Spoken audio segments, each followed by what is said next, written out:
Irmãos, vamos abrir a palavra de Deus em Hebreus, capítulo 3. Hebreus, capítulo 3.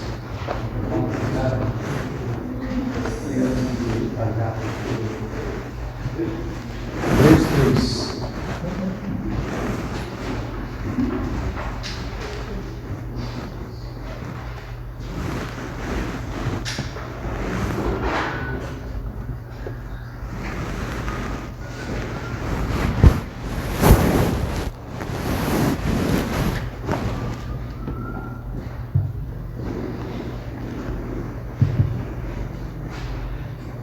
Capítulo 3, versículo 1 até versículo 3.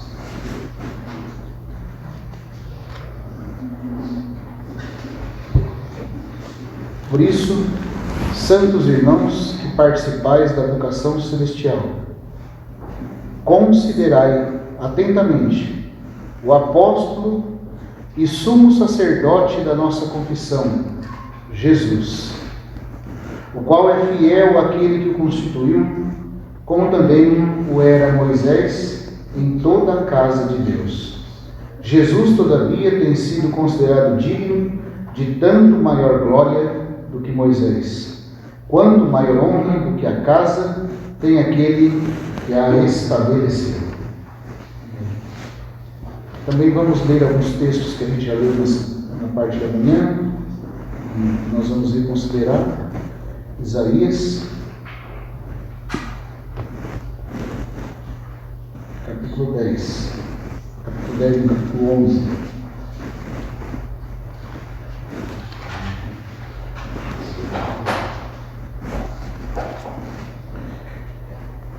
Do versículo 1 ao 10. Do tronco de Jessé sairá um rebento, e das suas raízes um renovo. Repousará sobre ele o Espírito do Senhor, o Espírito de sabedoria, de entendimento, o Espírito de conselho e de fortaleza, o Espírito de conhecimento e de temor do Senhor.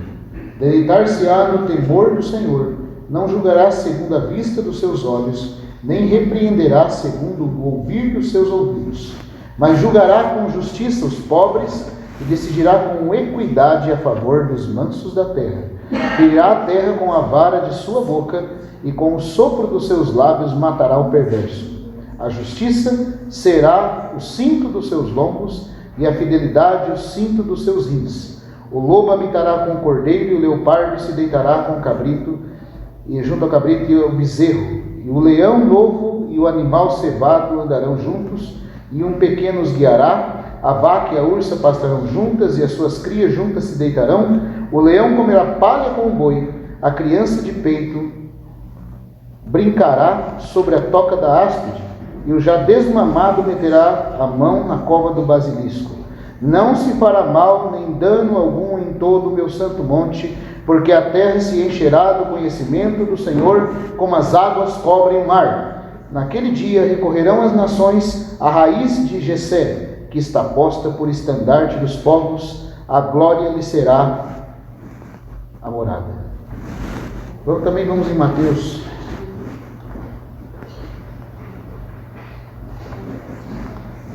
Mateus capítulo 13.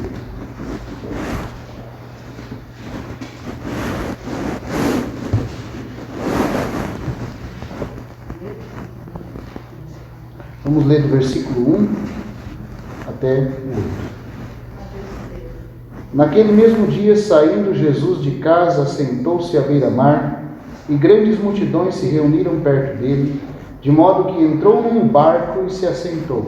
E toda a multidão estava em pé na praia, e de muitas coisas lhes falou por parábolas, e dizia: Eis que o semeador saiu a semear, e ao semear uma parte caiu à beira do caminho, e vindo as aves a comeram. Outra parte caiu em solo rochoso, onde a terra era pouca, e logo nasceu, visto não ser profunda a terra. Saindo, porém, o sol a queimou, e porque não tinha raiz, secou. Outra caiu entre os espinhos, e os espinhos cresceram e a sufocaram. Outra, enfim, caiu em boa terra, e deu fruto a 100, a 60 e a 30 por um. Quem tem ouvidos para ouvir, ouça. Vamos orar mais uma vez. Senhor amado, mais uma vez estamos diante de Ti, tentando aqui, Senhor, receber Tua graça na Tua palavra. Sabemos que tudo depende de Ti, por isso nos voltamos a Ti, colocando nosso coração nas Tuas mãos.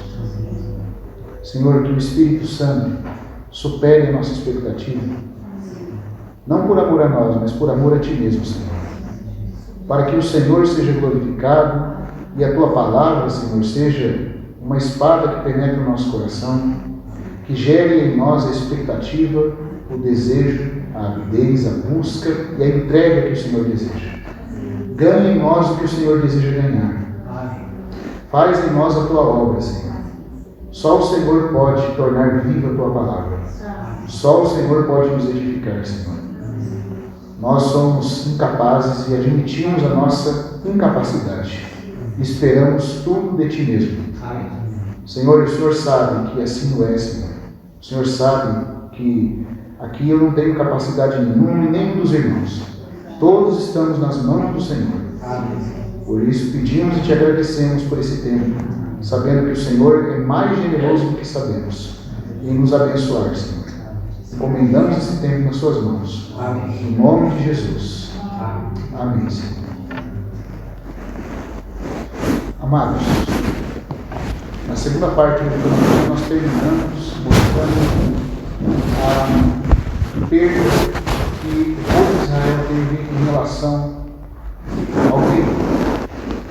E nós paramos exatamente no capítulo 12 de Mateus, nesse portento feito pelo Senhor, em relação ao corte das suas relações com os judeus, para que ele introduzisse a era do mistério da igreja e a edificação da igreja como a porta para o reino que ainda há de vir. E nessa fase, conforme vimos, o rei e o reino estão escondidos do povo terreno, dos descendentes terrenos de Abraão. A partir daqui, o Senhor não tem relações mais a fazer com os judeus. Ele ainda daria assim, um último sinal a eles por misericórdia. Quando os judeus pedem dizendo: Mestre, queremos ver da tua parte um sinal. Veja a hipocrisia dos fariseus. Veja a hipocrisia dos rabinos. Eles acabaram de dizer que ele está possesso de Beelzebul. Quando o Senhor os confronta, repreendendo, eles chamam de mestre. Você conseguiria fazer uma coisa dessa? Se é verdade o que você está falando, você não fala disso. Porque eles sabem que eles estão mentindo. E aí, com a hipocrisia louca, o orgulho e a soberba, eles chegam a Jesus e dizem: Mestre, queremos ver da tua parte um sinal. O que o Senhor responde? Uma geração incrédula e perversa pede um sinal. Veja, agora ele está tratando eles como geração e como uma nação. Mas nenhum sinal mais lhe será dado. Esse é o último sinal. Quer dizer, se vocês nem com isso não se dobrarem, não haverá sinal. Qual o sinal, irmãos? O sinal do profeta Jonas. Porque assim como esteve Jonas 3 dias e 3 noites no ventre do grande peixe, assim estará 3 dias e 3 noites o Filho do Homem no coração da terra. Esse é o sinal do profeta Jonas. 3 dias no reino da morte, no mundo dos mortos, e saindo em ressurreição. Assim como Jonas esteve 3 dias e 3 noites no ventre do grande peixe. E Jonas, cujo nome significa polva, depois que sai do ventre do peixe, é enviado não mais à casa de Israel, mas aos gentios. Irmãos, esse é o único sinal da casa de Israel. E eles creem. Quando o Senhor ressuscita e dentre os gentios começa a edificar a igreja, o povo judeu se arrependeu? Pelo contrário. O livro de Atos e a Epístola aos Gálatas e também Filipenses vai nos dizer que eles, e Tessalonicenses também, que eles perseguiam ao Senhor e o mataram, se tornaram inimigos de Deus, inimigos do Evangelho e inimigos da igreja. Estão nessa condição de dureza até hoje. Graças a Deus não será assim para sempre. Porque o endurecimento veio em parte à nação de Israel. Em parte, tanto no que diz respeito a não ser total, sempre vai ter um remanescente judeu que crê, e em parte em relação ao tempo, que também não vai ser para sempre. Mas por enquanto o reino está em mistério. Por quê? Porque o rei está escondido deles. E o reino também.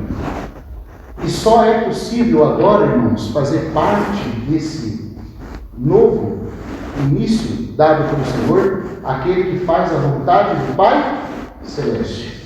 Aquele que crê que tem as relações com o Senhor baseadas na fé, e não mais em qualquer relacionamento na carne. Aqui nós paramos. E aí o Senhor vai fazer uma outra coisa em Mateus 13. E eu queria, antes de ler Mateus 13, só dizer para os irmãos que pedir para que nós lêssemos Hebreus capítulo 3. Porque, irmãos, mais uma vez, falar dessas coisas não é simplesmente por curiosidade ou especulação. É para que a palavra profética produza em nós, irmãos, um senso de urgência para com a vida do Senhor. Um desejo de estarmos prontos para a manifestação do seu reino. Porque já está às portas. Você lembra que Hebreus 3 que nós lemos? Uma das últimas cartas, talvez, do apóstolo Paulo, ditada por ele, escrita por Lucas. Ele diz assim: por isso o quê? Por tudo que ele vem falando no capítulo 2 com relação ao reino do novo. Por isso, santos irmãos que participais da vocação. O que é uma vocação? É um chamamento do alto. É um chamamento. Por isso, santos irmãos que participais. A palavra participar ali, metopoi, vem do verbo grego metopoi, que significa associar-se. Estão associados os sócios, ou os companheiros íntimos. Por isso, santos irmãos que participais da vocação celestial. A vocação de Israel no Antigo Testamento era uma vocação terrena. A vocação desse povo a quem o reino foi dado agora é uma vocação celestial. E eles, para com a vocação terrena e a entrada na terra, deveriam considerar em tudo o servo de Deus, sobre a casa de Deus, Moisés. Nós, para a vocação celestial, visto que o nosso chamado é para o alto, é um chamado ascensional, também temos um apóstolo para considerar: Jesus. Irmãos, a função de Moisés para com aquele povo na vocação terrena era uma função apostólica. Moisés é um apóstolo para a nação de Israel, enviado da parte de Deus como chamado a libertados e a introduzi-los no deleite, no gozo da boa terra. Assim também Jesus é alguém enviado como pioneiro e capitão à nossa frente. E nós devemos a esse apóstolo, a esse arauto, a esse enviado, considerar. A palavra considerar significa colocar-se junto, olhando fixamente para o brilho de um astro. Porque a palavra considerar vem de um termo técnico astronômico. Sírios, da onde vem considerar, significa, Sírios é estelar, é algo que é um brilho de estrelas do céu, em persa. É daí que vem a origem da palavra considerar, é se pôr junto para olhar uma estrela, mas não é olhar de qualquer forma, é olhar estando fixo, prestando atenção em cada detalhe. Jesus, que nos chama do alto, como a estrela da manhã dos vencedores, é considerado a estrela mais brilhante, para a qual nós temos que olhar atentamente. Agora veja, irmãos, o paralelo aqui que eu quero traçar antes de nós voltarmos para Mateus 13, porque isso tem a ver com, sincero, irmãos, sinceridade, desejo do meu coração, é que nós possamos entender que o que aconteceu com o povo da vocação terrena quando Moisés os tirou e, chegando ao Monte Sinai, fez 11 subidas. Na última subida, ele permaneceu 40 dias e 40 noites com Deus no monte. Não foi? Moisés, então, os libertou do Egito por meio do sangue do Cordeiro. Eles foram libertos. Deu a eles a aliança, no livro da lei, aspergido com sangue, Êxodo 24. E aí o que acontece? Eles sobem o monte e é oculto dos olhos deles, ficando com Deus 40 dias. Os 40 dias que Moisés ficou ausente se constitui a prova da fidelidade e da exultação de Israel para com ele. Mas nós sabemos o resultado. O que aconteceu nesses 40 dias de ausência de Moisés? O povo que ele tirou, o povo que viu as maravilhas de Deus, o povo que estava debaixo dos termos do pacto, da aliança, do livro da aliança, aspergido com sangue. O que eles disseram a Arão? Fazem os deuses que vão adiante de nós. Porquanto, com respeito a esse Moisés, que nos tirou da terra do Egito, nós não sabemos o que isso sucedeu. Isso é um paralelo para nós agora. O Senhor também nos libertou do mundo pelo seu sangue. Nos converteu. Nos deu os termos da nova aliança. Estamos com Ele em aliança. Mas depois que Ele fez isso, lembra de Atos capítulo 1, que depois de dar mandamentos aos apóstolos por meio do Espírito Santo, o que Ele fez? Subiu aos céus, assim como Moisés subiu o monte. Moisés subiu o monte, lá ficou, e o povo não creu mais que ele poderia voltar. Quanto a esse Moisés que nos tirou da terra do Egito, nós não sabemos. Esse Moisés é um jeito assim de... Este aí, que nos tirou, se é que está vivo, se é que vai descer mesmo. Quer saber? Nós precisamos de alguma coisa que a gente consiga tocar. Fazem os deuses que vão diante de nós. Sabe, irmãos? E é dito que o livro que Arão fez era tirado dos brincos, dos colares das mulheres. Ou seja, é do nosso mundanismo que o nosso coração se alimenta quando nós perdemos a esperança da vida do Senhor. Moisés ali é uma figura. Assim também o Senhor Jesus subiu e foi escondido por enquanto.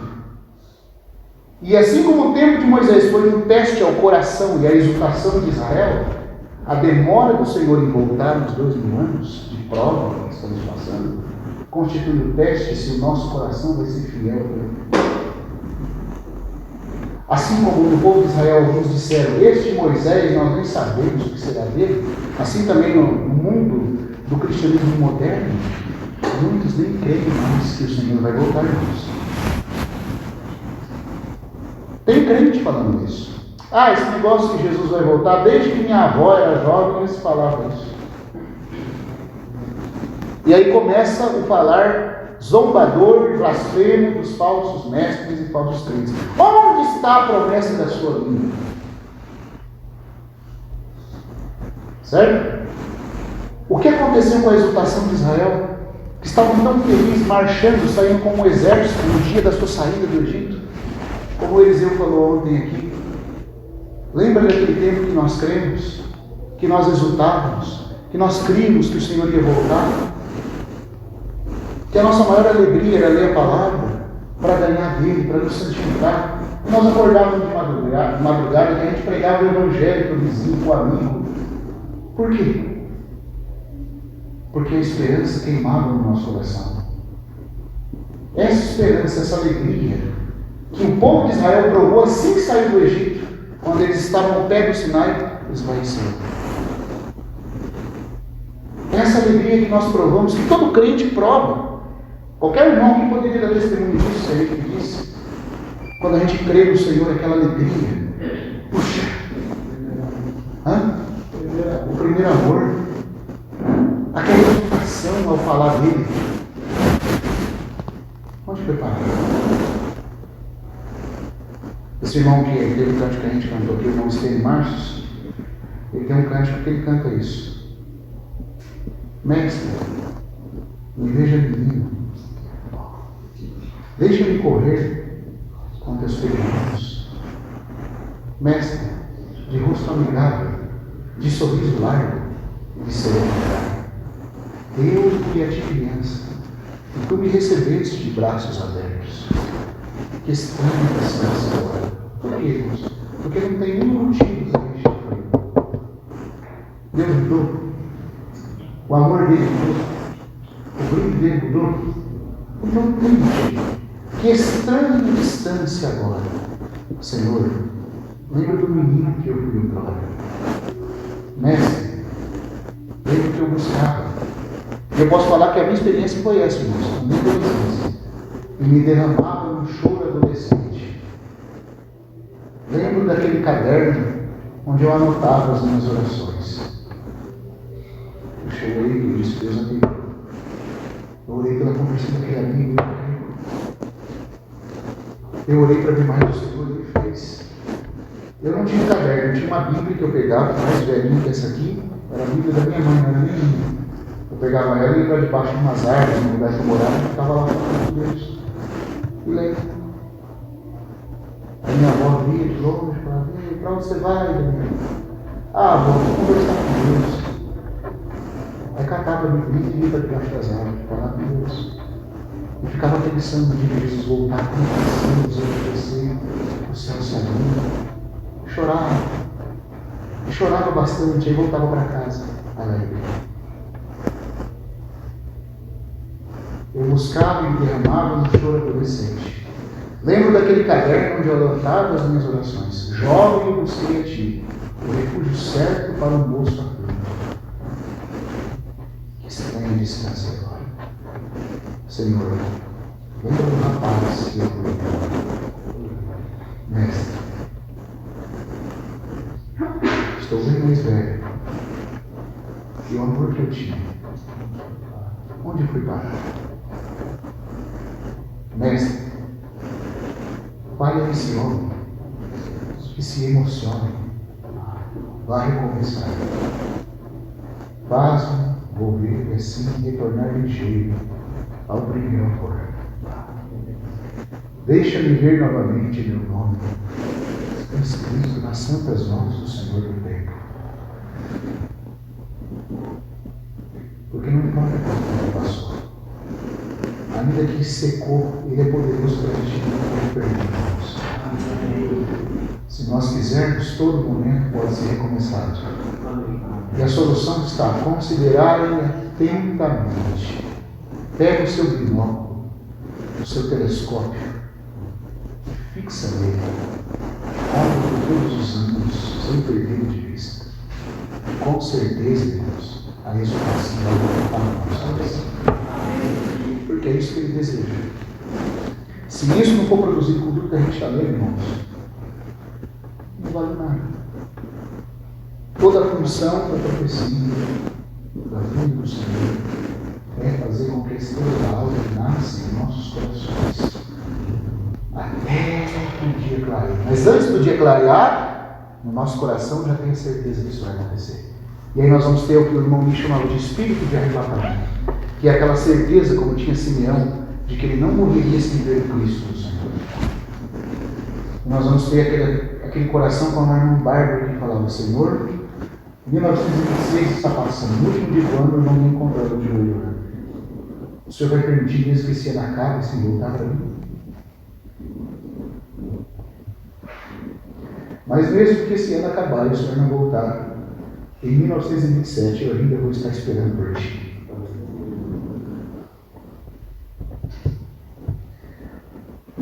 O que Hebreus fala. Aquele povo que perdeu a exultação com relação a Moisés, qual foi a consequência, irmãos? Eles foram excluídos de ser casa de Deus. Qual foi a única tribo que fosse na casa de Deus e a qual o Senhor se deu como herança? Era para todo Israel ser a casa. Mas como eles perderam a exultação, eles perderam também o privilégio de ser casa. Era para toda a igreja ser testemunho, ser casa de Deus. Mas como nem toda a igreja atende esse chamado, Deus espera que haja vencedores no meio da igreja. Mas que são os vencedores? Super-heróis cristãos? Não. É aquele que consegue voltar à prática das primeiras obras. Consegue ler a Bíblia, consegue orar, consegue amar os irmãos, consegue amar o Senhor, sem perder o primeiro amor, irmãos. É interessante como Eliseu falou ontem, o Senhor fala assim: lembra-te. Então tem um ponto que é possível nós lembrarmos. Sempre que o desvio ocorre, nunca ocorre de um jeito que você não saiba mais nada. Sempre tem aquele ponto onde você pode lembrar, como o irmão me falava. Aquele melhor feito da sua vida, Senhor. Qual é ele? Não aceite menos que isso. Não podemos aceitar menos que isso. Senão, irmãos, a nossa condição vai ser daqueles hebreus do Antigo Testamento ou do povo de Israel. Claro que nós nos afirmamos contra o Espírito, não ficamos sem a salvação, mas nós podemos perder um aspecto. No livro do Ministério da Palavra de Deus, o irmão me enfatiza isso: a luz nunca espera pelo homem. É perigoso Deus nos dar luz e a gente virar as costas. A luz é muito rápida, muito sensível.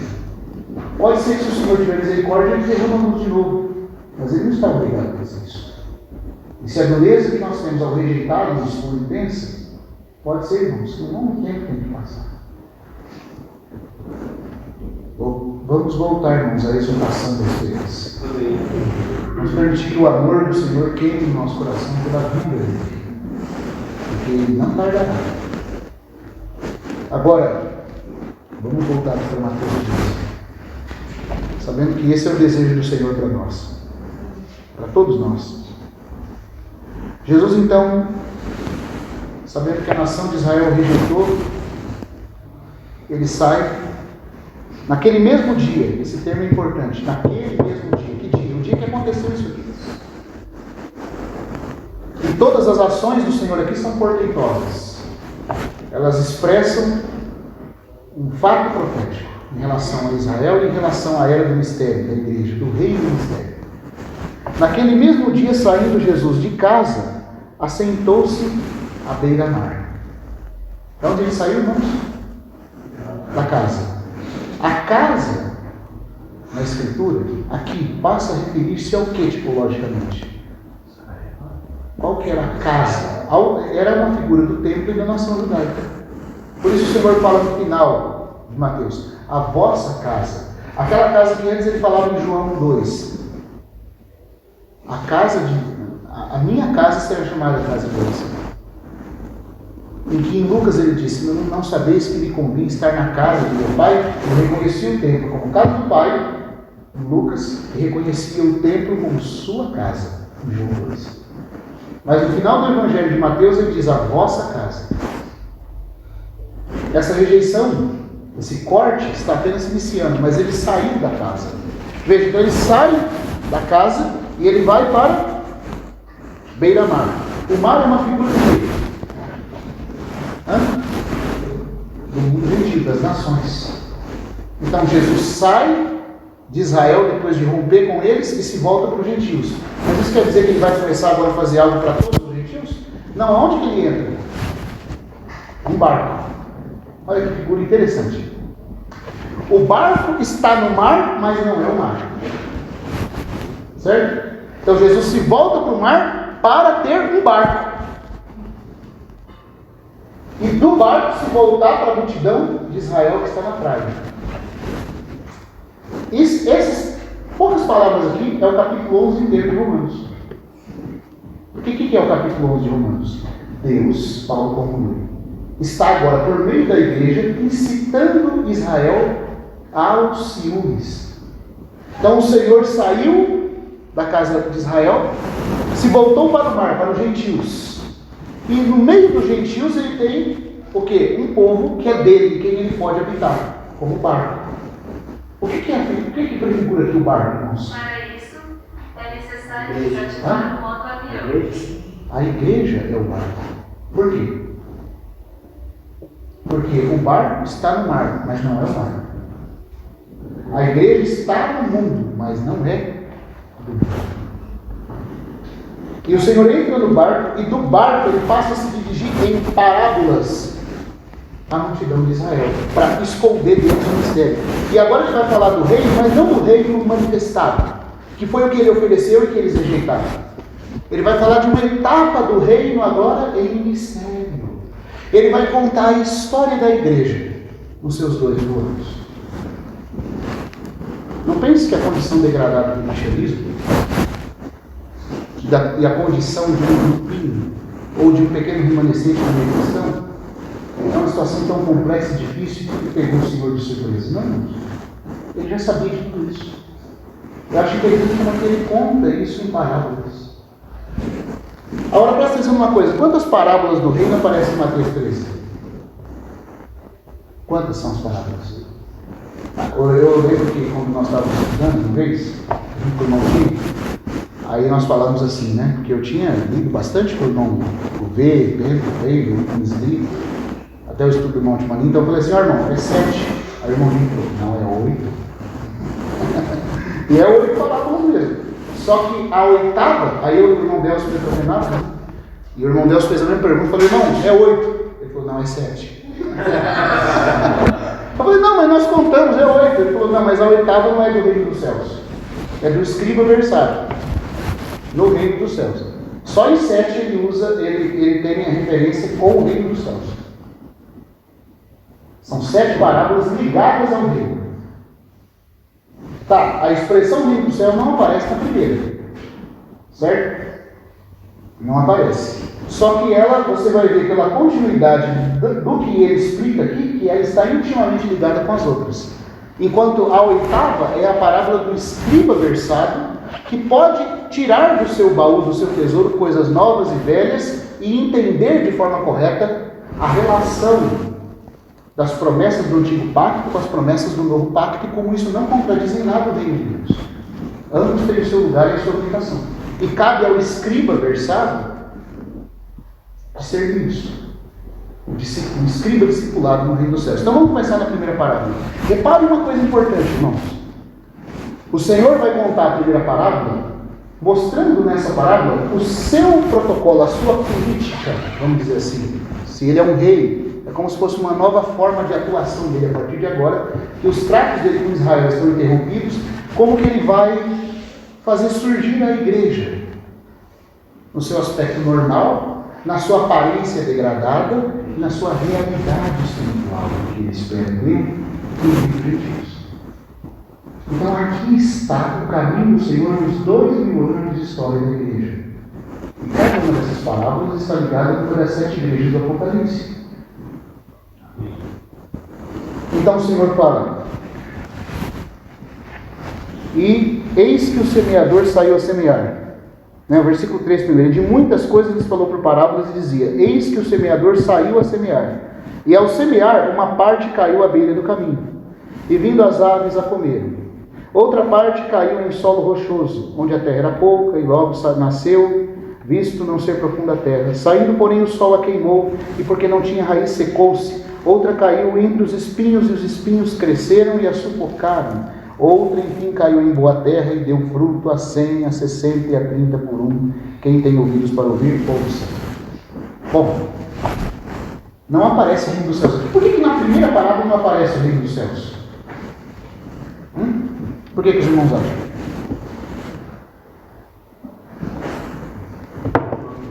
Oi? Porque o rei está semeando a semente.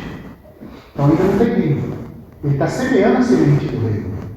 Está dando para entender, irmãos? O rei ainda está semeando. Então na primeira não tem reino. Tem o semeador semeando, que é o Filho do Homem que semeia. A palavra de Deus, que é a palavra do reino. Certo? Isso aqui se refere a Cristo na sua primeira vinda. E ao que ele começou a fazer por meio dos apóstolos após a sua ressurreição. Então o reino está sendo plantado. E tem 4 tipos de corações que recebem a mensagem. Eu não vou me deter na explicação, irmãos, tá? Porque não dá tempo. Eu quero ver se dá tempo para a gente avançar um pouquinho, porque o tempo já vai terminando.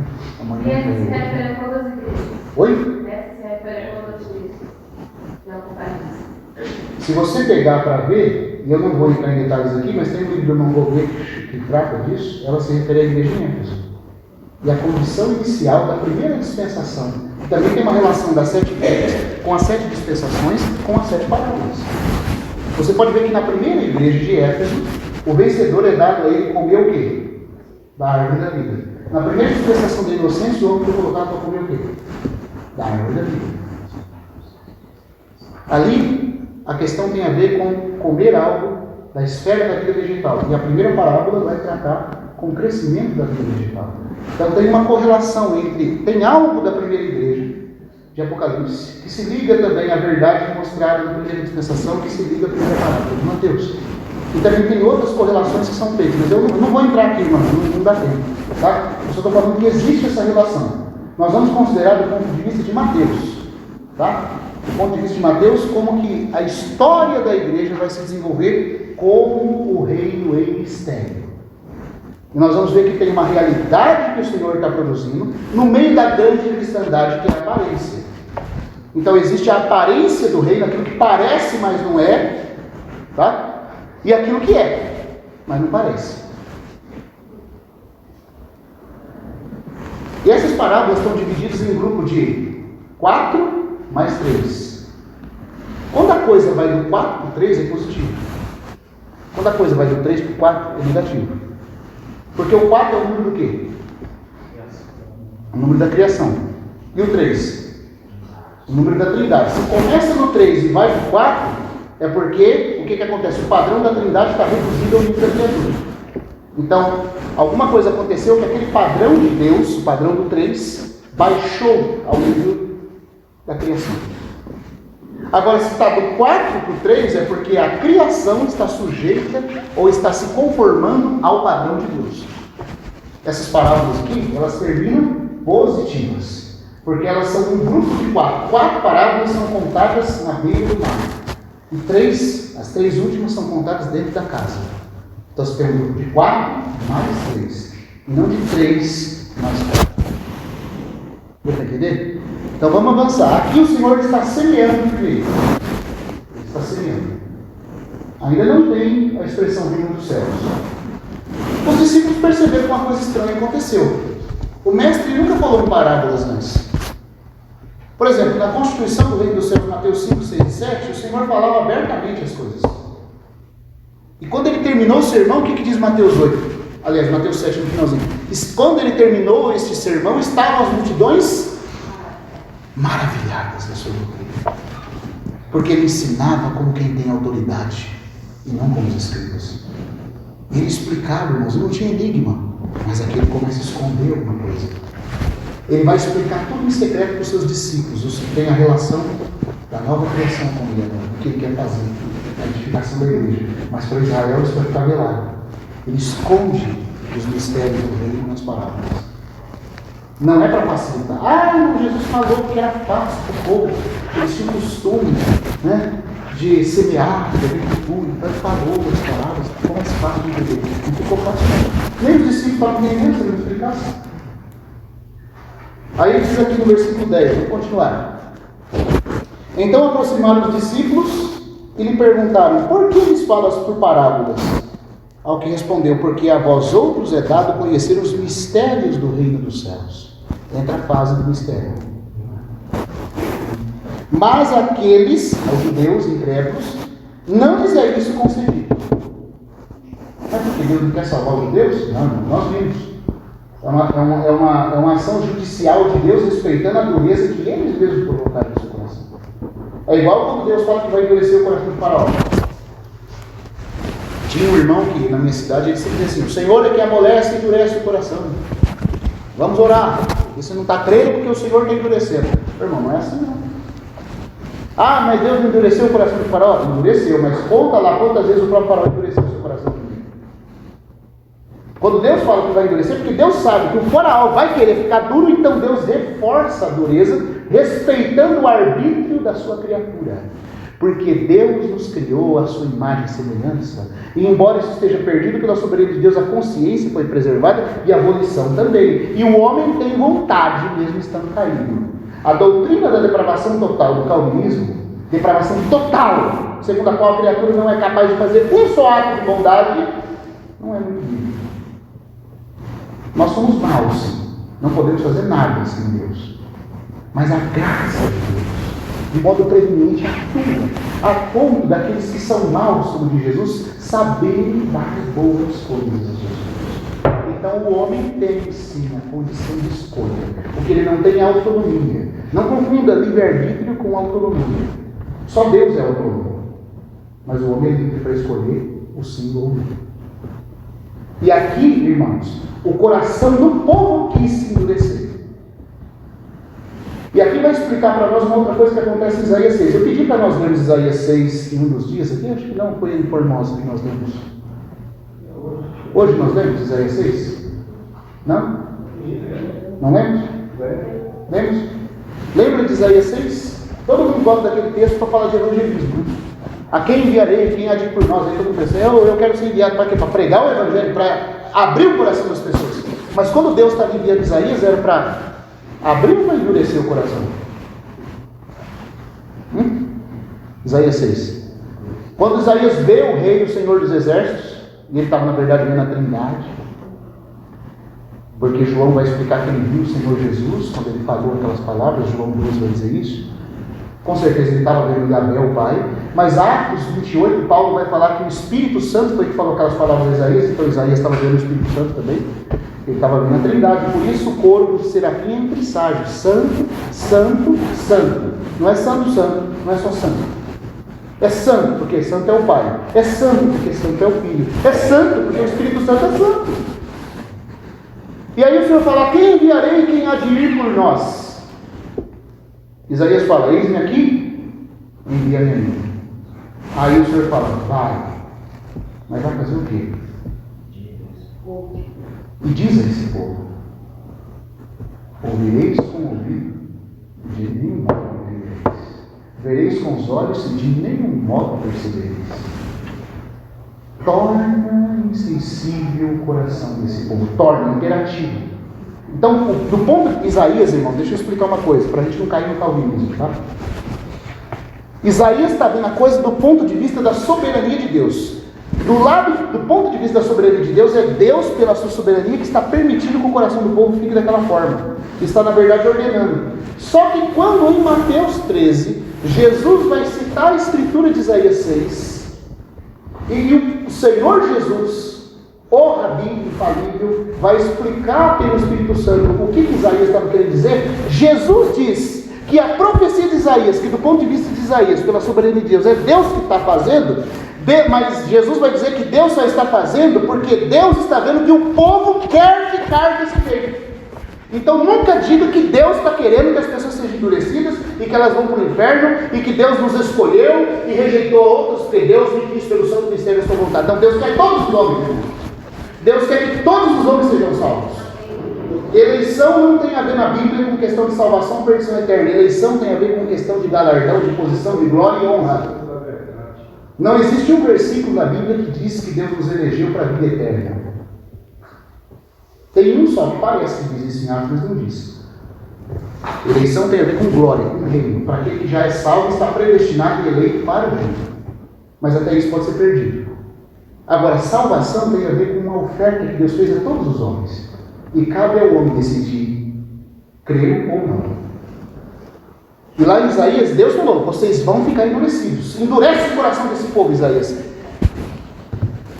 Como ele disse lá, cega-lhes os olhos. A palavra hebraica é passa um betume, de forma que os olhos dele não consigam se abrir mais para a luz. Uma ação dura essa. Mas por quê? Aí Jesus vai aplicar o texto de Isaías e vai explicar para nós, irmãos, que aquela dureza que eles tinham com relação a Isaías, porque Isaías profetizou 50 anos e ninguém creu. Isaías era uma figura do Senhor Jesus, porque Isaías é a salvação de Yahvé. E Jesus é Jeová, o Salvador. Está dando para entender? Isaías é chamado de profeta da graça no Antigo Testamento. E ninguém creu.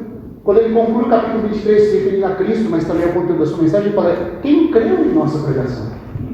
Ninguém creu, irmãos. E aquela descrença deles para com o servo Isaías, o texto de Isaías, 50 anos, era uma prefiguração do que os judeus fariam com Jesus nos seus dias. Está entendendo? Porque o segredo para entender a profecia de Isaías é entender que Isaías sempre fala do seu tempo, depois ele fala dos tempos do Senhor Jesus, depois do tempo do anticristo, aí depois ele vai para o reino, depois ele volta para o tempo dele, passa pelo tempo do Senhor Jesus, passa pelo tempo dos últimos 7 anos, e vai para o milênio e volta depois de novo. Ele fica nesses 4 pontos o tempo todo a profecia de Isaías faz esse movimento. Se a gente não entender isso, a gente não entende por que certas coisas que Isaías diz que eram reais no tempo dele, estão se cumprindo de novo nos dias de Jesus. Porque é um paralelo. Porque é como diz o Coelete, o pregador Eclesiastes, o que foi é o que há de ser, o que se fez se tornará a fazer. Deus está nos ensinando o seu princípio de trabalho no meio do seu povo. E ele trabalha assim, respeitando a liberdade de cada criatura. Agora vamos ver Mateus 3. Então Jesus está dizendo aqui que o povo está sendo escondido deles. Por quê? Olha só. Pois, versículo 12, pois ao que tem se lhe dará, e ao que terá em abundância. Mas ao que não tem, até o que tem, lhe será tirado. Por fim, até o pouco de luz que eles tinham, eles perderam. Por isso lhes falo por parábolas. Por que Jesus está falando por parábolas se não é concedido a eles entender? Porque eles vendo, veja que aqui o Senhor responsabiliza os judeus.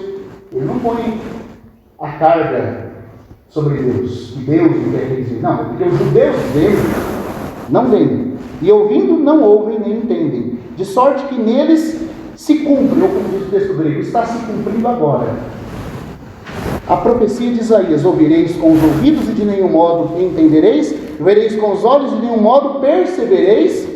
Por quê? Aqui está a explicação. Por que eles não estão vendo? Por que o texto de Isaías está se cumprindo? É porque Deus não quer salvar eles? Não.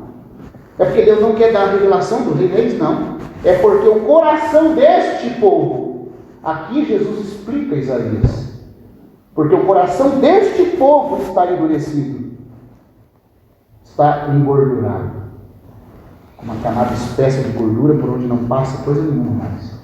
Está endurecido, de mau grado ouviram com os ouvidos. Vocês lembram, né, dos fariseus hoje de manhã? Ouviram com os ouvidos de mau grado. Não queremos essa luz, não queremos. E fecharam os olhos. Eles fecharam. Está dizendo que Deus fechou? Eles fecharam. E sabe o que Deus fez? Deus foi lá e passou sobre tudo. Ah, vocês querem ficar? Então tá bom. Por isso que é perigoso brincar com a luz. Ah, você quer ficar duro? Então você vai ficar. Mas nunca a ação começa do lado de Deus. Deus não é a fonte do mal. Deus não pode fazer o mal e não pode nem ser tentado pelo mal, irmãos. Se alguma coisa maligna acontece, Deus permite acontecer sobre nós, é porque Ele ainda assim está respeitando a escolha. E está dando o que nós buscamos. Lembra aquela frasinha do C.S. Lewis? Quando ele fala que no fim de todas as coisas só existirão dois tipos de pessoas. Aqueles que dizem a Deus, seja feita a tua vontade. E aqueles a quem Deus, infelizmente, vai ter que dizer, que seja feita a vossa vontade. Todos que estiverem no inferno são da segunda opção. Porque para ir tem que ser por escolha. Ninguém vai negar.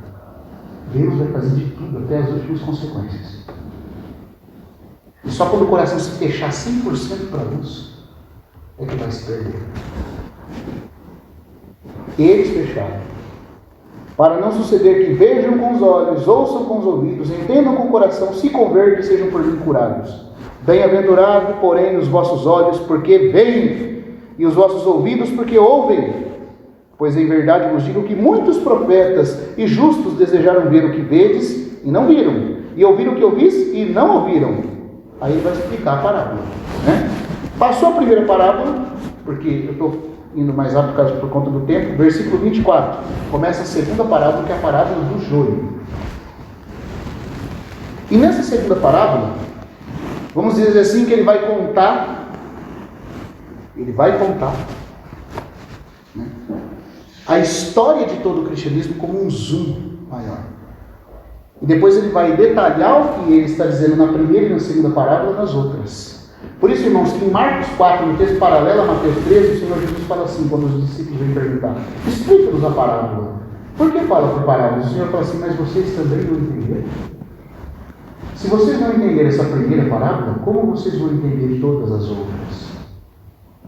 Então, como diz o irmão Christian Schenck, sabe quando a esposa sai de casa e ela quer combinar um segredo com o marido?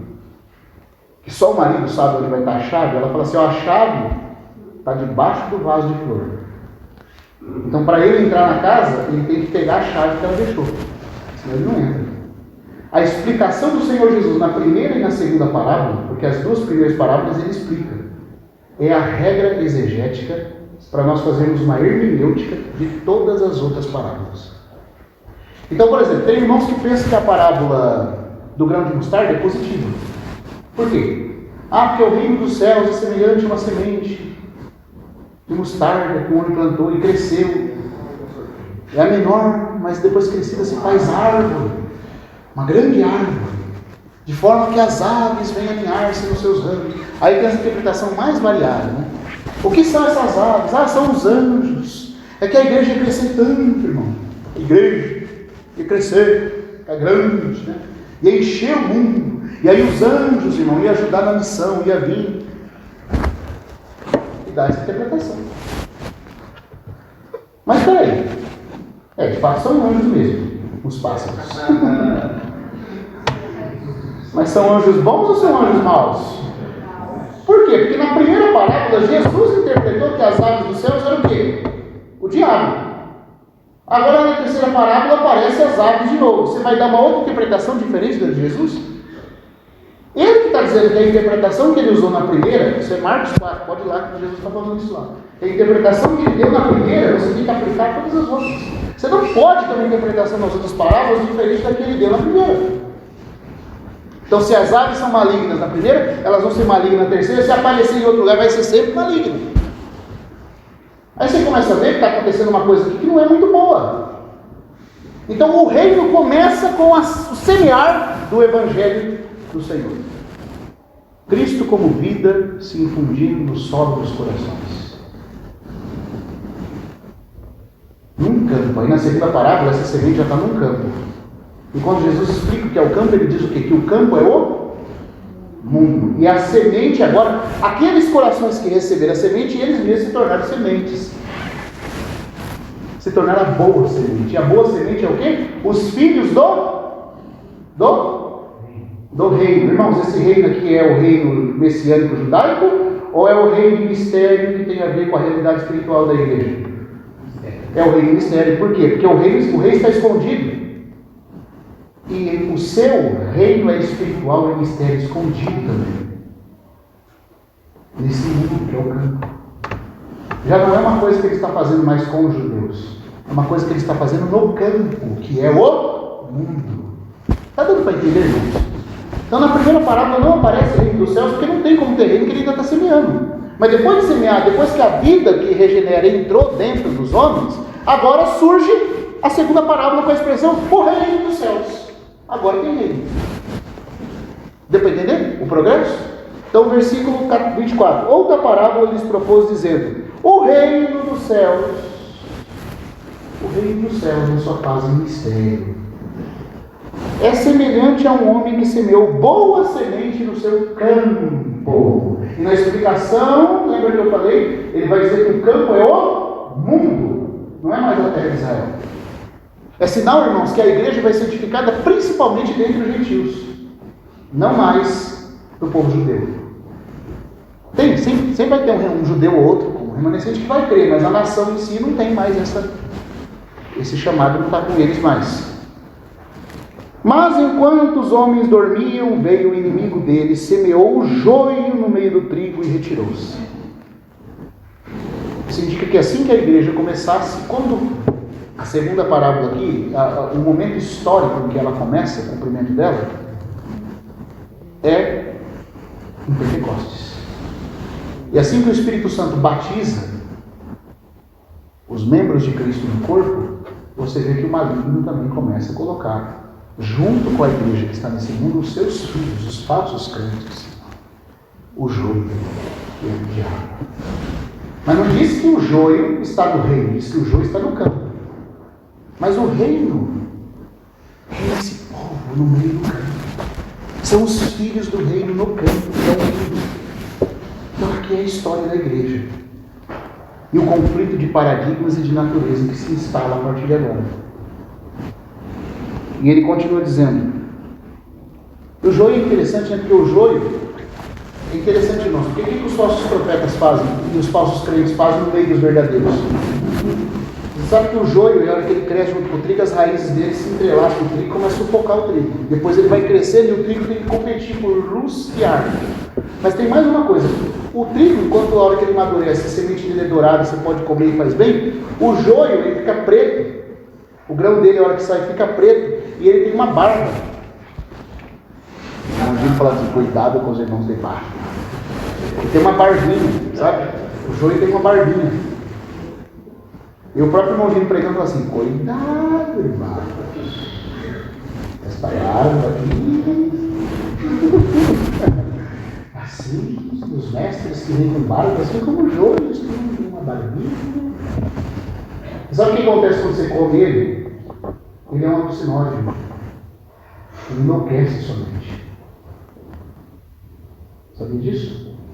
Ele faz sua pressão se alterar e seu cérebro fica tendo alucinações. Depois você morre. Esse é o efeito dos falsos profetas no meio do povo de Deus. Desencabece você do Senhor, te deixa meio louco. Os filhos do diabo se misturando no meio do povo de Deus é para isso, irmãos, é para nos confundir, é para nos tirar a cabeça de Cristo, é para nos deixar loucos e por fim nos levar à morte. Isso é o jogo. E aqui começa esse processo, o reino junto no campo, como o jogo. Essa é a história da igreja, desde Atos. E quanto dano isso causou no meio do povo de Deus. Aí o servo tem uma preocupação. Olha, o senhor deixa a gente arrancar o joio? Quem sabe de agricultura aqui, né? O trigo, é interessante isso. Se você arrancar os dois quando eles estão crescendo, você vai arrancar junto o trigo também, porque as raízes se entrelaçam embaixo. Então é necessário deixar secar a hora da ceifa, porque aí o que acontece? Por um lado, olha só, o trigo quando amadurece se curva, o joio fica ereto. E as raízes de ambos se soltam. Então fica fácil você puxar o trigo ou puxar só o joio. Fica fácil separar na hora da colheita, antes não. Que pena que a Igreja Católica não guardou isso. Ela foi tentar arrancar o que era joio. ceifou muito trigo antes da hora. Não estou entendendo o que eu quero dizer. O Senhor disse que nós não devemos, por enquanto, tomar nenhuma medida que só Ele vai tomar na manifestação do reino dele. Por isso, irmãos, que o princípio do Antigo Testamento, quando Deus falava que o seu povo não poderia ser contado, lembra aí, Davi vai lá e vai tentar contar. Sabe qual que é o problema? Quando o homem conta, ele sempre põe alguém que não está dentro e deixa de fora alguém que está. Quando meu irmão Delcio contou quando ele era pastor batista, né? Olha só o que Deus fez com ele. Então, os batistas têm uma rixa com os presbiterianos. E o irmão Delcio falou, olha, eu era pastor batista e para mim eu estava convicto que eu estava fazendo o que era certo. Aí, ele foi, tinha uma visitante presbiteriana, né? A ceia dos batistas. E a irmã não faltava um culto, chovendo, não, a irmã ia lá. Quando chegava na hora da ceia, muitas vezes os irmãos faltando na chuva e a irmã presbiteriana está lá com eles. Aí falava assim, aquela vai ser tudo aqui. Não vai dar ceia para ela não, ela vai ser tua porque ela é prima. Mas convicto, e ele falava assim, irmão, eu estava certo que Jesus estava do meu lado batendo palma, por isso eu não das mulheres. Há um dia, irmãos, ela chegou lá, foi uma chuva, e ele lá para dar o pão, na hora que ele foi pular, o senhor falou assim, opa, o que você está fazendo? Dá o pão para ela. Ah, senhor, mas por quê? Deixa eu te falar uma coisa, está vendo aquele preto seu ali? Tem um livro de rolamento, então, sabe qual é o problema? Tem muita gente que está no seu livro ali que não está no meu. Aqui dentro. E tem gente que você não pôs ali que nem essa irmã, que está no meu. O que você vai fazer? Está no seu e está no meu. Não está no meu e está no seu.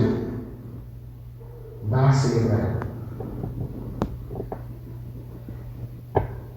Tentar fazer a separação, irmãos, agora.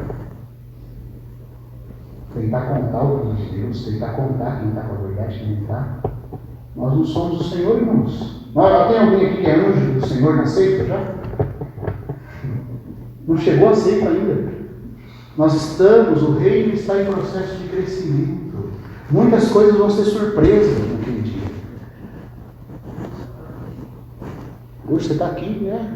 E aquele outro que eu achei que já estava? Né? Como diz o irmão Delcio, o anjo deve estar com ele no caminho, não chegou aqui ainda não.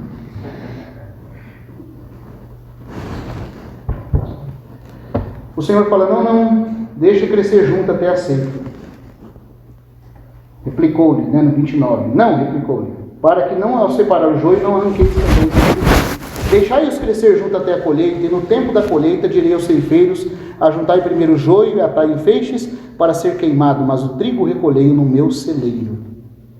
Aí vem a parábola do grão de mostarda. A consequência, irmãos, por isso, nada pegou o Senhor de surpresa. A consequência dos filhos do maligno se misturar com os filhos do reino é que vem agora a terceira parábola mostrando agora o progresso dessa aparência maligna que estava só no joio e agora toma proporções de uma dimensão mundial. Outra parábola lhes propôs dizendo, o reino dos céus é semelhante a um grão de mostarda que um homem tomou e plantou no seu campo. De novo, o campo é o quê? O mundo. O grão de mostarda pura, ele é o quê? Hortaliça. Aí tem, por exemplo, irmãos que são estudiosos, falam assim, mas aqui é positivo, sei que lá em Israel tem mostarda grande, que vira árvore, assim. Só que são mostardas bravas. São híbridas. Toda mostarda que você vira árvore, mesmo em Israel, é híbrido. Não é puro. E a palavra grega aqui, a qual na verdade é a menor de todas as sementes, né? A qual é a menor de todas as sementes,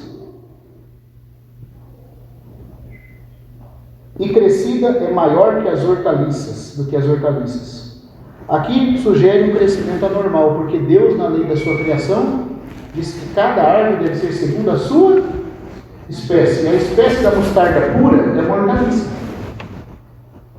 Ela não vira árvore. Então aqui já mostra um crescimento anormal que começou a acontecer. Um crescimento híbrido, como resultado de mistura. Na primeira parábola, o joio só está junto com o trigo. Mas agora ele começa a mudar a natureza, a hibridizar. O que é isso, irmãos? A igreja deveria ser pura e simples, como uma mostarda, como uma hortaliça. O que você faz com a hortaliça? Você planta ela dá o alimento e você come. Não fica muito tempo aqui. Mas a árvore, ela cresce, aprofunda as raízes na terra. Então a doutrina de Cristo, que seria simples, foi corrompida para se tornar um grande. Você sabe o que isso significa? É o surgimento da cristandade. Aqui começa a aparência do reino dos céus. Começa a aparência do reino.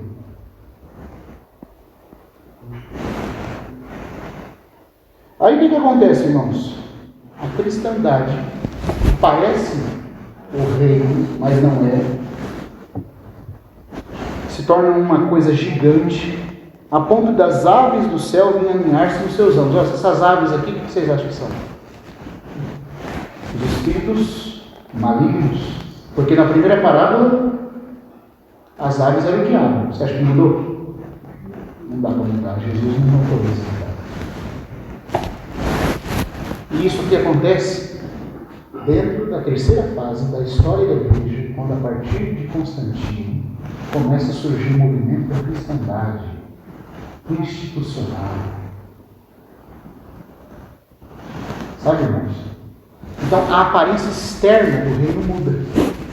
Está dando para entender? Agora tem uma aparência de algo magnífico, de algo assustador, de tão grande, visível, estabelecido que está. Mas não era para ser assim, era para ser mortalista. A degradação continua até a quarta parábola. E aí vem a parábola do fermento. Disse-lhe outra parábola: o reino dos céus é semelhante ao fermento, que uma mulher tomou e escondeu em 3 medidas de farinha até ficar tudo levedado. Aqui, irmãos, tem uma corrupção pior do que na semente. Por quê? Porque com a semente da mostarda, você tem uma estrutura externamente grande, que faz as aves virem se aninhar nos ramos. Isso é a união do cristianismo com a política, com o sistema mundano, com a instituição caída desse mundo. Certo? Isso começou a acontecer já no quarto século. Só que aqui, na quarta parábola da mulher, a coisa piorou. Sabe por quê? Porque ali era uma corrupção só de estruturas externas, de forma que até as aves se alinham nos ramos, na exterioridade, nos movimentos e ideologias externos do cristianismo, visíveis, tocáveis, palpáveis. Mas agora, irmão, o fermento é colocado, misturado com a massa. E sabe o que é fermento, né? O que é o fermento? Irmãos, lá em Levítico, Deus proíbe colocar fermento na oferta de manjares, porque o fermento azeda e corrompe a massa pura. Até mel é proibido por causa que o mel fermenta também. Isso não era só uma coisa que nós estamos interpretando, primeiro, claro, à luz da Bíblia, mas os próprios judeus, os rabis, nunca viram o fermento como símbolo de algo positivo. É assustador ver irmãos pensando que tem uma coisa positiva acontecendo. Alguns interpretando que a igreja tem que fermentar a sociedade, tem que se misturar com ela, né? Vamos lá, quem sabe a bancada evangélica, quem sabe nós nos misturamos com a política, né? Vamos nos misturar, vamos promover o reino de Deus por meio de uma fermentação. Mas o fermento, até os rabis, sabe o que dizia o Talmud? O Talmud tinha um preceito que dizia assim, Talmud judaico, hein? Os rabis judeus já viram o fermento mal. Ele dizia assim, não confies num prosélito até que se passem 70 gerações, porque antes disso lhe traz o velho fermento do paganismo. Até no mundo pagão, segundo o irmão Pender, os sacerdotes não podiam ter contato com o fermento. O sacerdote de Júpiter, por exemplo, no templo da Grécia, não podia nem tocar no fermento. Tanto o mundo pagão como o mundo judeu e a Bíblia condenam o fermento. E no Talmud é dito que o fermento foi sempre o símbolo das afeições degeneradas, de sentimentos corroídos e corrompidos. E por fim o próprio Senhor dá um outro tom ainda mais, é o ensinamento corrompido. Aí o que acontece? Tem 3 tipos de fermento que o Senhor Jesus menciona: o fermento dos saduceus, o fermento dos fariseus e o fermento dos... o quê? Dos herodianos. Irmão, esses 3 tipos de fermento é o que leveda e é o que corrompe, não agora externamente ao reino, mas ele corrompe a própria doutrina, porque diz que ele levedou a massa. A massa foi corrompida. Agora eu queria dizer uma coisa aqui para os irmãos: essa corrupção é tão grande, irmãos, presta atenção nisso, é tão sério isso, que a partir da 4ª parábola, que corresponde ao surgimento da Igreja Católica Apostólica Romana, no seu paganismo, quando o fermento leveda a massa, por exemplo, se a mostarda cresce em uma árvore, mas é possível você ainda ter frutos de mostarda, mesmo uma semente numa mostarda híbrida. Às vezes tem mostardas lá que conseguem com muita dificuldade vingar um frutinho. Então tem uma coisinha de positivo que dá para você ver. Mas, irmão, quando o fermento mistura com a massa, o que Paulo fala? Um pouco de fermento leveda toda a massa. Nunca mais você consegue separar a massa pura do fermento. Então o irmão Pender, estudando isso aqui, ele diz o seguinte: depois que o paganismo entrou dentro do ensino cristão, porque até Constantino, até a parábola do grão de mostarda, que é a instituição cristã, o poderio do cristianismo está corrompido, mas o ensinamento ainda era puro. Mas quando surgiu a Igreja Católica com o paganismo, misturando o próprio ensinamento maligno, um ensinamento bom, nunca mais, irmãos, nunca mais, nenhum grupo cristão, a partir daí, está totalmente livre do fermento. Porque é impossível separar a farinha do fermento quando eles se misturam.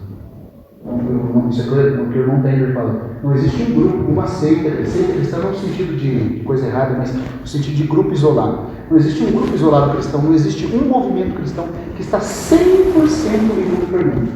Porque você não consegue separar o fermento da massa depois que eles se misturam. Dá para entender, irmãos, por que o trabalho de restauração do Senhor no meio da igreja é tão demorado? Foi muito fermento, irmãos. Foi muita massa levedada. Quando o paganismo sequestrou as verdades por meio da Igreja Católica, nós perdemos muita coisa que estava pura até esse momento. Muita coisa se perdeu. Por isso que passa anos, né?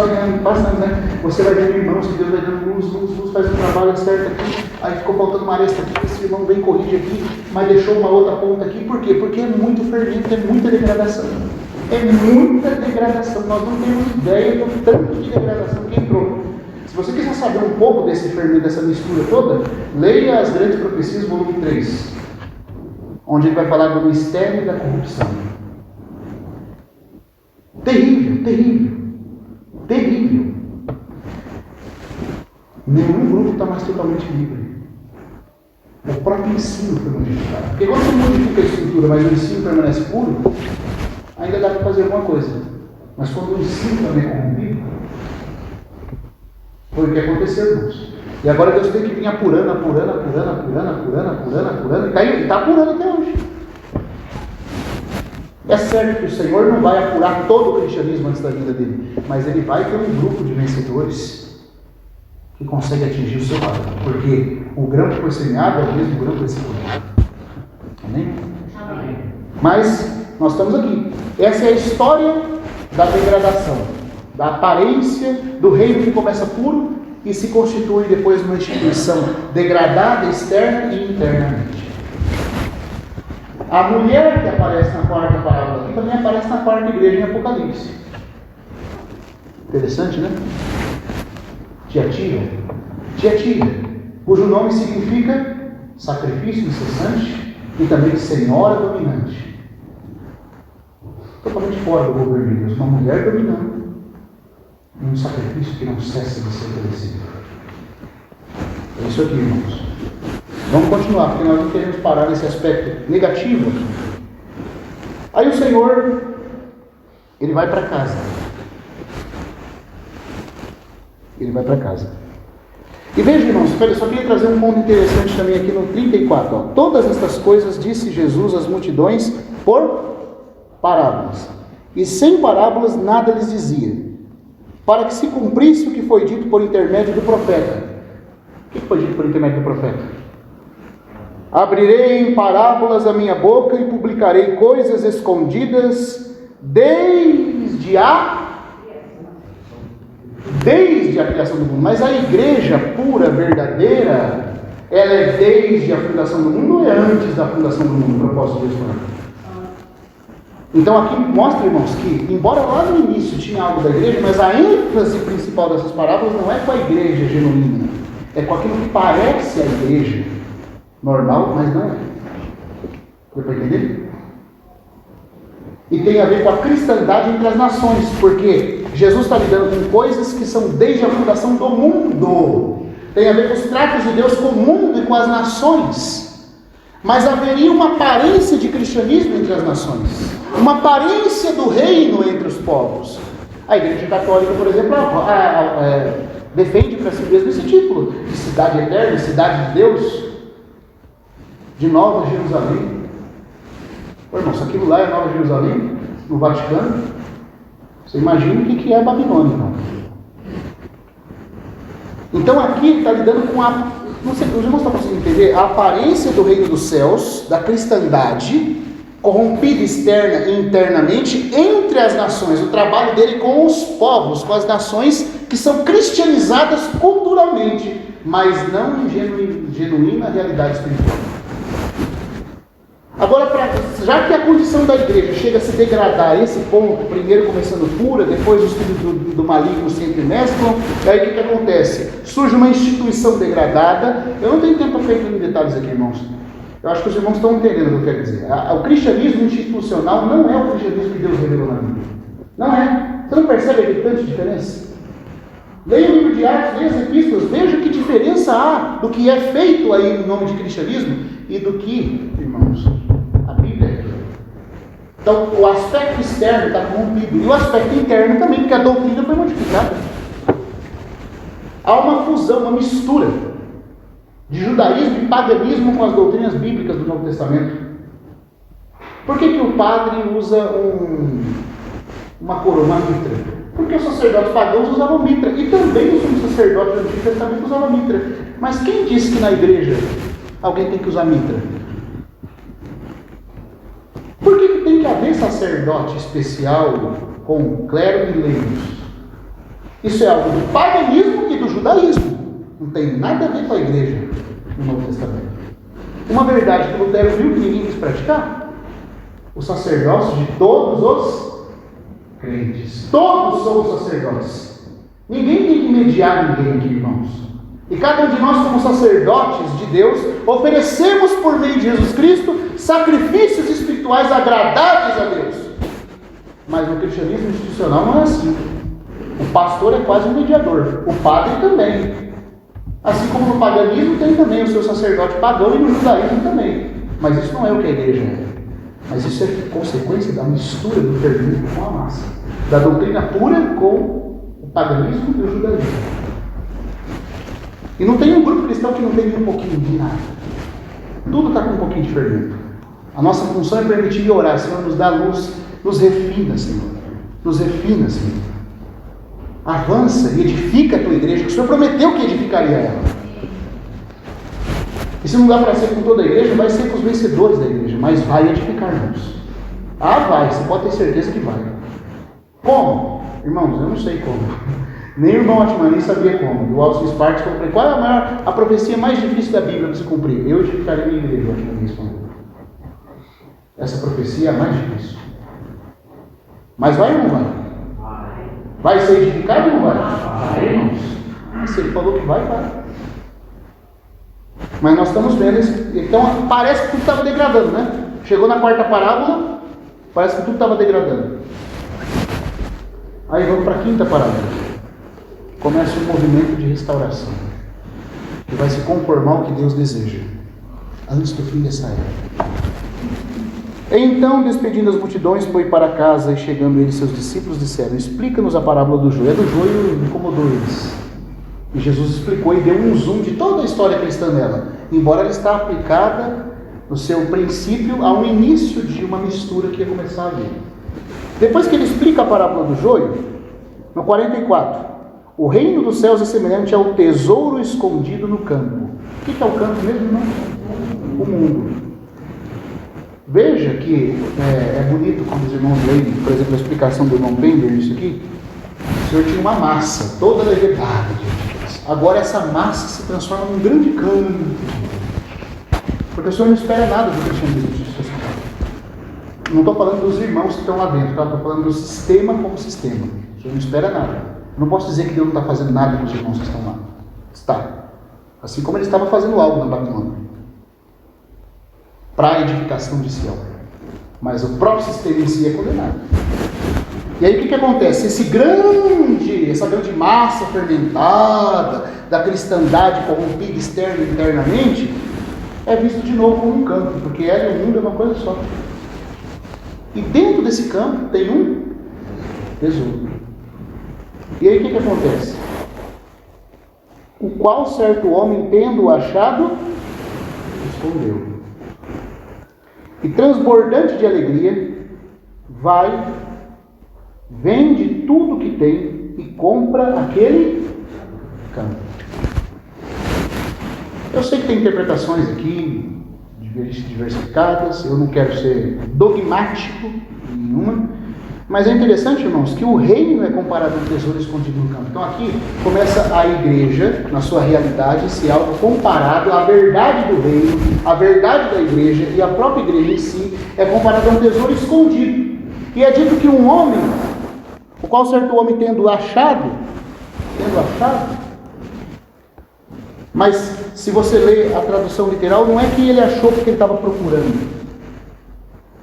É dito que ele está arando o solo e acaba encontrando, no sentido de algo que ele esbarrou sem querer.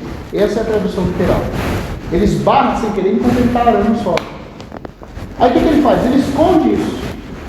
Então não é o que ele estava procurando. Alguns aplicam esse homem aqui ao Senhor Jesus, que comprou o campo todo para possuir o tesouro. É claro que a compra, se fosse o Senhor aqui no caso na parábola, estaria falando da redenção feita por Cristo, que inclui todo o mundo. Ele fez a redenção pelo mundo todo. Mas ele só vai resgatar e redimir a igreja, que é o Cristo. Certo?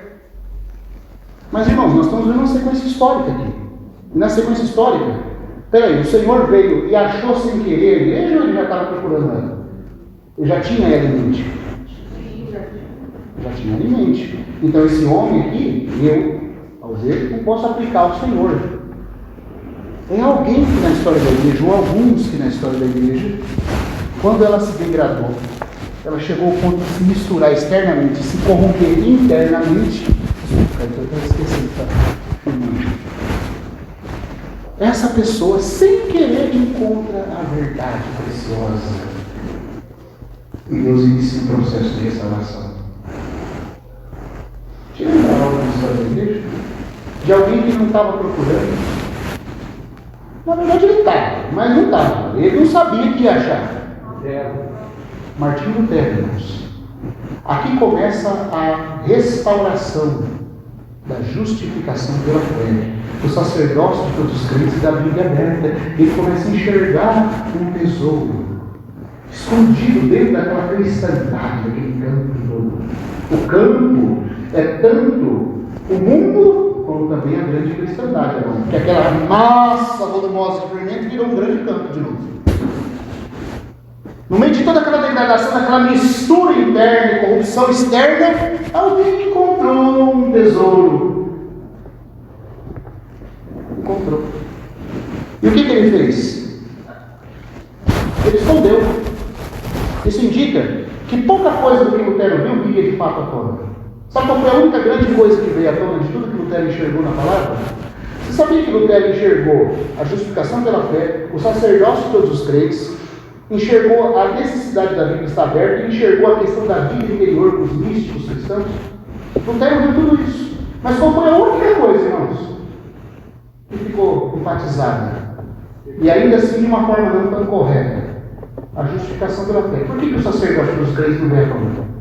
Por que a verdade da vida? Você sabia que Lutero lia John Calvin, o místico alemão, que era amigo dos valdenses, dos amigos de Deus? Isso não é conhecido. O sacerdote dos crentes não é conhecido. Sabe por quê? Porque ele viu. Mas você sabe qual foi o meio que Deus fez a restauração que Lutero começou?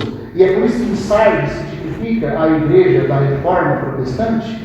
É dito que Deus não achou completa as obras daquele anjo de Sardes diante de Deus.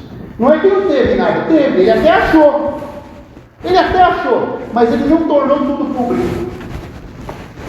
Quer por alianças políticas com os reis e imperadores desse século, desse mundo, quer porque ele não conseguia mesmo levar tudo adiante, irmãos. Ele achou o tesouro e escondeu no campo. Muito do grande tesouro que ele viu não foi visto. E as obras de Sardes não foram completas diante de Deus. E aí o que acontece? Ele esconde no campo. Aí o que acontece a partir daqui? Todos os reformadores, o de Lutero em diante, passa a ter uma atitude, como diz o irmão Pedro. Para possuir o tesouro, acabam comprando o campo todo. Sabe o que é isso? Para você poder praticar a fé protestante, você tem que praticá-la de acordo com os conceitos mundanos que os protestantes recebem do mundo. Por exemplo, eu não estou criticando, tá, irmão? Mas como é que é feita a eleição no meio da igreja presbiteriana acerca dos seus líderes? É o Espírito Santo que constitui presbíteros? E é reconhecido, é bíblico a forma que é feita? Não.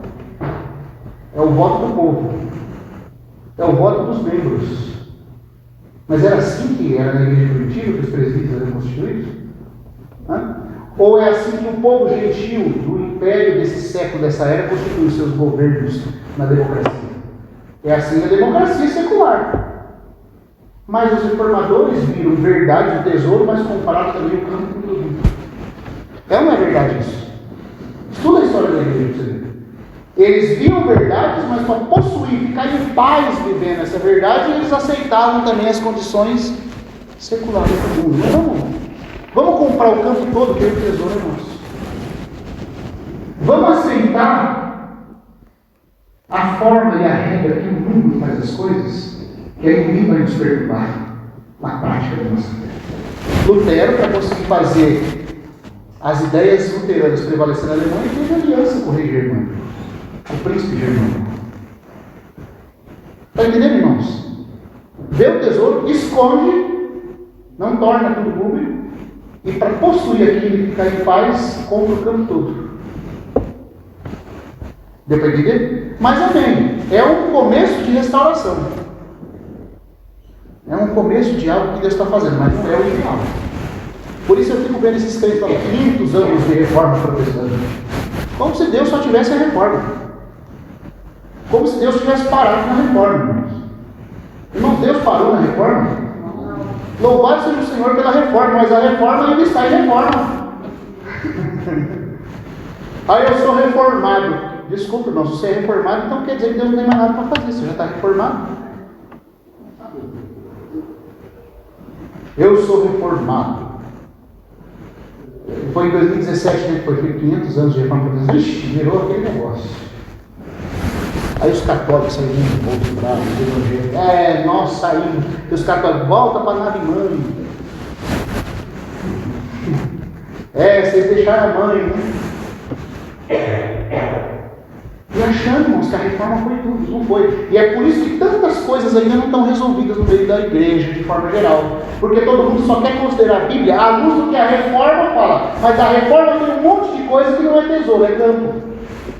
Que o homem, ou aqueles que estão conduzindo ela, compraram para ficar em paz com o tesouro, sem ter problema.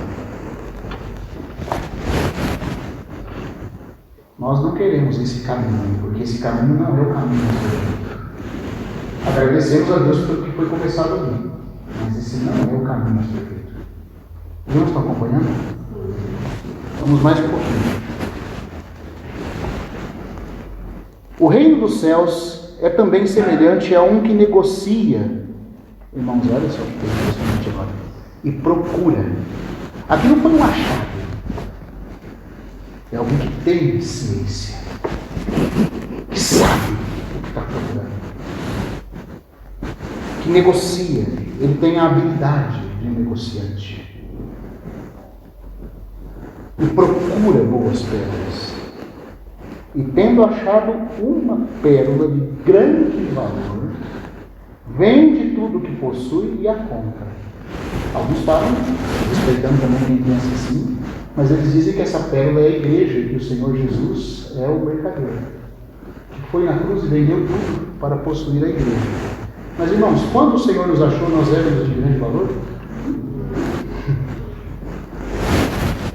Quando Ele nos comprou, nós valíamos alguma coisa? Aqui é dito que a pérola já tinha valor em si, quando o mercador a encontrou. Agora veja, o campo do qual o tesouro está escondido viu um mar vasto, com camadas e camadas de águas escuras. Muitas camadas e ondas. E lá embaixo tem a pérola do valor. Que aquele que ama, que busca, que já está à procura de algo que realmente vale a pena,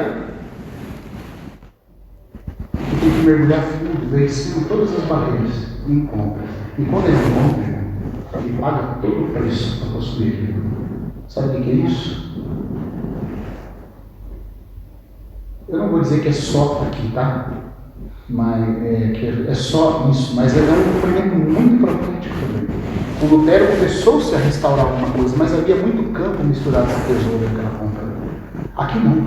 Esse homem não engole águas e não traz águas de sujeira do mar.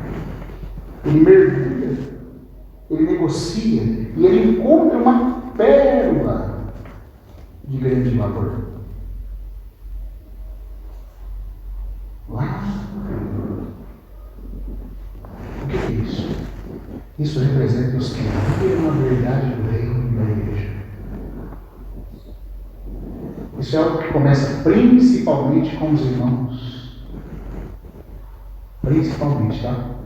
Principalmente com os irmãos, fora de todo o sistema, fora de todo tipo de cristianismo institucional, que é como um campo e como ondas e ondas. Sabe por quê, irmão? Porque os salmos dizem que as opiniões dos povos são como as ondas espumantes do mar. Então, se esse mercador encontrou pérolas, significa que ele teve que romper os sofismas, as filosofias, as ideologias, os princípios corrompidos de interpretação da Escritura, para ficar com a pura palavra de Deus. A palavra do reino, a palavra da verdade com respeito à igreja, como reino em mistério. A edificação do corpo de Cristo, o testemunho do Senhor. Essa é a pérola de grande valor. E quem encontra ela, paga o preço necessário. Quem encontra, paga. Porque também quem encontra é porque está buscando. Portanto, se um irmão não entendeu o que é a igreja, o que é o corpo de Cristo, o que é reino, não adianta você ficar brigando. Isso é uma coisa que a pessoa tem que procurar. E Deus só vai dar para quem é sedento, não tem fome, está disposto a romper com tudo para construir essa pérola. Se necessário, até mesmo a sua vida, Ele dá. Porque essa é uma pérola de grande valor. Só que é uma coisa que está escondida debaixo de camadas e camadas. Vocês não têm ideia de quanto que Deus tem que trabalhar, até mesmo na nossa vida individual, na nossa vida coletiva, para nós chegarmos a um ponto. Eu não estou falando que nós estamos nesse nível, não. Só estou falando que a gente está procurando isso aí. Quem sabe ele está mergulhando, ele está achando essa pérola. Mas quanto Deus tem que trabalhar, irmãos, para ele ter, por exemplo, irmãos sendo só irmãos aos pés do Senhor. Quanto que ele tem que trabalhar e quebrar de conceito de cristianismo velho, institucional, religioso, filosófico, teológico, liberal, cético, seja lá o que for, judaizado, para nós sermos apenas uma igreja que tem apenas o nome do Senhor e a palavra do Senhor. E nada mais. Sabe, profeticamente, onde isso começa a acontecer? Com o movimento de Plymouth. Claro que essa justiça excedente da pérola de grande valor essa verdade do reino, da igreja. Paulo já buscava isso, e Paulo é o exemplo de um homem, irmãos, que encontrou isso. E ele abandonou todas as coisas para o prêmio da soberana vocação de Deus em Cristo. Não é também o que nós estamos procurando? Mas para isso, irmão, tem que estar disposto a mergulhar fundo. Sabe por quê? Porque depois de tanta mistura, e de tanto tempo distante da verdade original, o que existe hoje são camadas e camadas de engano. Camadas e camadas do que parece ser o testemunho do Senhor, do que parece ser a igreja, do que parece ser a palavra do Rei, mas não é. E quem vê, paga o preço. Ou não paga? Por que você está aqui? Porque tem uma grande orquestra aqui? Porque tem... O Diogo até riu ali. Por que você está aqui? Porque aqui nós apagamos as luzes, pintamos tudo de preto e fazemos um evangelho coach para maciar o ego das pessoas? Por que você está aqui? Eu não estou dizendo que Deus não salva pessoas desse nível. Não estou dizendo isso. Eu estou dizendo que isso não cumpre o propósito de Deus. E eu posso provar pela Bíblia que não cumpre. Deus pode até salvar pessoas, vai fazer um trabalho, mas depois, se a pessoa quiser maturidade, ela tem que sair disso. Porque ali não vai ter nada. Porque o Senhor quer que apenas a palavra dele, que apenas a verdade do reino, que essa pérola de grande valor, seja tudo que nós apreciamos. Paulo viu isso, ele falou assim: o que para mim era lucro, isso considero perda por causa de Cristo. E o Cristo que ele fala ali, esse grande, essa magnificência do conhecimento de Deus em Cristo, o Cristo ali não é o Cristo Jesus, só o homem Cristo Jesus. Ele fala que ele considera tudo como perda por causa de o Cristo. Quando você olha no grego, esse o Cristo, quando no grego aparece o artigo antes da palavra Cristo, ele não está falando do Cristo individual. O Cristo diz respeito ao Cristo coletivo, ao novo homem criado em Cristo Jesus. Por causa da realidade, da experiência genuína do corpo de Cristo e da edificação da igreja, Paulo abriu mão de tudo, inclusive de um futuro espiritual, promissor, religioso. Por causa, se nós temos visto o que é o corpo, o que é o reino, irmãos, não interessa para nós mais nada. Quem sabe alguns de nós podem ter um sucesso em algum lugar, seja político, religioso, filosófico, acadêmico. Mas quando você lê isso, se você lê de verdade, vende tudo que tem para você essa terra. Isso é aquela realidade de Filadélfia, que ficou sem nada. Ficou apenas com o nome e com a palavra do Senhor. Mas por ouvir do Senhor, ao anjo da igreja de Filadélfia escreve: o que o Senhor fala para Filadélfia? Que eles têm pouca força, mas guardado o nome do Senhor e a sua palavra. E o Senhor vai rir, e o Senhor vai fazer os falsos cristãos judaizantes, as seitas de mistura, reconhecer que o Senhor nos amou. É a única igreja que, além de não ser repreendida, é louvada por Deus, por causa do amor de uns pelos outros, apenas como irmãos e nada mais, irmãos. E a autoridade da palavra do Senhor e o nome e a pessoa do Senhor em nós. É isso que nós queremos. Por isso nós pagamos o preço. Tem que romper camadas e camadas para ver isso. Se você quiser ficar no cristianismo institucional, não tem problema. Mas a instituição não é o propósito de Deus. Os irmãos que estão lá são filhos de Deus, são amados por Deus. E Deus está fazendo algo em eles. Mas a instituição não é. E vai chegar uma hora que toda a instituição vai cair. Quem estiver se apegando à instituição, é porque não se apegou à verdade. Quando eu vejo assim um cristão evangélico, eu voltei para minhas raízes católicas. Eu não viu mesmo, irmão. Eu estou voltando para o judaísmo, estou voltando para minhas raízes. O que você tem a ver com o judaísmo? Como que pá na cabeça, pintando candelabro na parede, rodopiando, dançando. O que é isso? Como os judeus fazem. Nós temos alguma coisa a ver com isso? Quem viu a pérola sabe que não dá para negociar. Então esse é um dos últimos movimentos de Deus na história da igreja, no período do ministério. Eu vou concluir aqui com a última parábola. A parábola da rede. Está escrito ali. O reino dos céus é ainda semelhante a uma rede que é lançada ao mar. O que é o mar mesmo? O mundo gentil. E recolhe peixes de toda espécie. Certo? A rede é lançada ao mar. Note que aqui não está falando mais de barco, de tesouro ou de pérola, mas do próprio mar. E desse mar é recolhido peixes.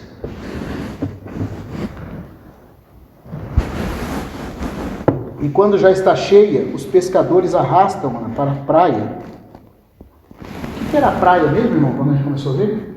A praia é uma figura da da nação de Israel. Então você tem uma rede sendo lançada no mar, no habitat desse mundo caído, e recolhendo do mar, das nações, peixes bons e ruins, e trazendo eles para a praia. Certo? E aí o que acontece? E assentados escolhem os bons para os cestos e os ruins deitam fora. Assim será na consumação do século, na consumação da era. Sairão os anjos e separarão os maus dentre os justos. Isso te lembra alguma cena lá no final do Evangelho de Mateus?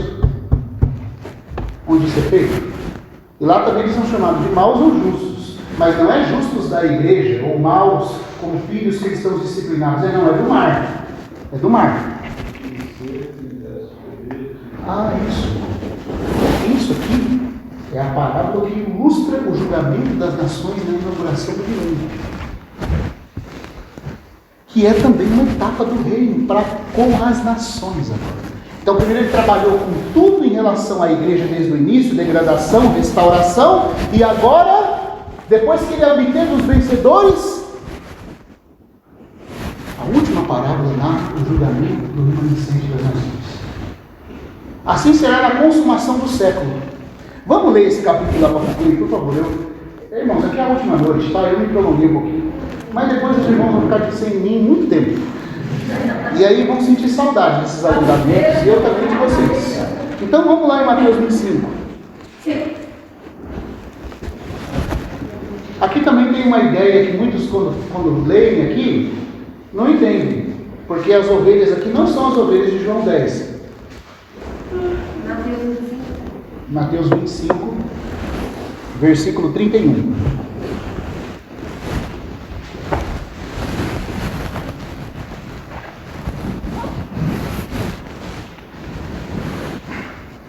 Presta atenção num detalhe também. Em Mateus 24, os discípulos fazem 3 perguntas para o Senhor. Diga-nos quando sucederão essas coisas. Lembra? Que sinal haverá da tua parousia, da tua vida e da consumação da era? Essas 3 perguntas o Senhor vai gastar Mateus 24 e 25 para responder, na ordem. E se você estudar com cuidado, você vai ver que a terceira pergunta, que é a última, quando vai chegar o final dessa era? Quando que essa era, a era da graça que está dentro do período dos gentios, vai passar para inaugurar a era milenária? Qual é a marca que indica que essa era acabou e que uma nova era se iniciou? A última pergunta dos discípulos é respondida com o julgamento do trono da glória. O trono da glória, que aparece aqui em Mateus 25, versículo 31, que é o julgamento do remanescente das nações, é a indicação de que foi feita uma transição. Que uma nova era começou. Não a nova era europeia, a nova era verdadeira. Que o milênio começou. E aqui agora o Senhor, como rei em Jerusalém, ordena que os anjos ajuntem as nações diante dele em Israel, para julgá-las. É os peixes sendo arrastados para a praia. E a seleção sendo feita entre bons e justos, entre maus e justos. Aqui também você tem os justos que irão para a vida eterna, e os ímpios, os maus, os bodes que irão para o castigo eterno. Mas aqui não está falando de cristão. Nem esse julgamento aqui é o tribunal de Cristo. E também não é o trono branco que é depois do milênio. Esse tribunal aqui, ele acontece imediatamente quando o Senhor Jesus se assenta no trono da sua glória, no trono de Davi, seu pai, para inaugurar um reino milenar na parte messiânica, na parte terrena do milênio. Aí o que ele faz? Daquelas nações que não se uniram ao anticristo na batalha de Armagedon, ou daquelas que até se uniram, mas voltaram atrás, como Zacarias fala, porque algumas nações vão ir com o anticristo, mas quando vem contra quem vai guerrear, vão voltar atrás. E eles vão ser deixados com vida. E sabe o que o Senhor vai fazer? O Senhor vai mandar os anjos a reunir todas essas nações diante dele, para julgá-las pelo critério das suas obras. Aqui as obras passam a valer também como critério de justiça. Não para a vida eterna. Não para eles receberem vida eterna, porque para receber vida eterna é pela obra de Cristo. Mas para entrar na vida eterna é pelas nossas obras. E também as obras das nações. Entrar na vida, como dizia o irmão Atmani, é uma expressão interessante no Evangelho de Mateus. Significa entrar no reino dos céus, na manifestação do reino, na esfera onde a vida reina. Não é a vida entrar em você, é você entrar na vida. Então essas nações vão entrar na vida, elas vão entrar na esfera da vida eterna no milênio. Não está dizendo que a vida entrou nelas. Como é que a vida entra em nós? Como é que eu recebo vida eterna? Através de crer no Senhor Jesus. Mas como é que eu entro na vida? De acordo com Mateus 19, até os cristãos, para entrar na vida, têm que guardar os mandamentos e ter boas obras. Então entrar na vida é uma coisa, a vida em você é outra. É por isso que o Evangelho de Mateus não é entendido. E por isso que ele é 10 vezes mais difícil que o Apocalipse, como dizia o irmão Atmani. Porque toda empresa que entrar na vida, receber vida é a mesma coisa. E não é, irmãos. Você vai ver que toda vez que fala de entrar na vida, as obras estão sendo contadas. Toda vez que está falando de receber vida, é só pelo crer. Pelo crer, a vida entra em mim. Não é? E pelas obras eu entro na vida. Deu para entender, irmãos? Aqui as nações incrédulas, gentílicas. Esquentou um pouco. As nações incrédulas, gentílicas, mas fizeram boas obras. Fizeram boas obras. E por isso elas estão reunidas diante do Senhor, que está julgando as obras dela, para saber se elas entram na parte messiânica do reino ou não. Deu para entender? Quer ver como aqui não fala de cristãos? Todo mundo que eu pego lendo esse texto aplica isso aqui a cristãos. Ah, porque são ovelhas. Mas quem são essas ovelhas aqui? São as de João 10? Não. As de João 10 são ovelhas porque ouvem a voz do pastor e creem nele. Essas daqui são ovelhas porque fizeram boas obras aos pequeninos do Senhor. O critério é outro. E vamos ler 25:31. Quando vier o Filho do Homem na sua majestade. Está falando da segunda vinda dele. Ele vai vir na sua majestade. E todos os anjos com ele. Esses anjos correspondem aos pescadores, que vão puxar os peixes do oceano para a praia, que é a terra de Israel. Se assentará no trono da sua glória, não da glória do Pai, que é onde está hoje, mas da sua glória, a glória messiânica, a glória que tem direito como descendente de Davi. Se assentará no trono da sua glória, e todos os crentes, está escrito aí? Não, nações. Então essas ovelhas aqui não são crentes. São ou não são? Pode falar em alto e bom som, irmão. São ou não são? Não são. Porque os crentes não são chamados de nações. A igreja não é contada entre as nações. A igreja é um povo separado das nações, onde Cristo é tudo em todos. Aqui eles ainda são nações. São as nações que estão sendo reunidas diante do Senhor. E todo crente, quando lê isso aqui, aplica a igreja. Aplica porque está falando de ovelha. Mas a ovelha que somos nós é de João 10. As ovelhas aqui são as nações, que vão estar vivas quando o Senhor derrotar o anticristo e se assentar no trono da sua glória, em Jerusalém, na terra de Israel. Então os anjos vão reunir essas nações gentílicas diante dele. E aí não é dito que elas são ovelhas, não é dito que ele vai separá-las como ovelhas, são separadas do bode. Ele nem diz que elas são ovelhas. Ele só diz que ele as separa como a ovelha separada do bode. Não é o que está escrito aí?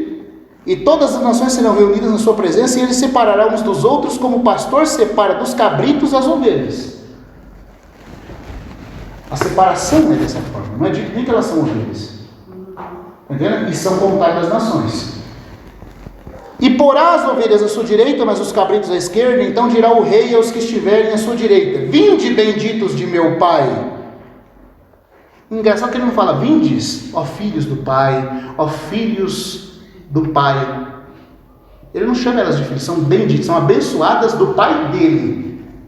Mas ele não diz que o Pai tem relação de filiação com elas. Como ele falou para os discípulos: dizei aos meus irmãos, subo para o meu Pai e vosso Pai. Para os discípulos ele falou isso.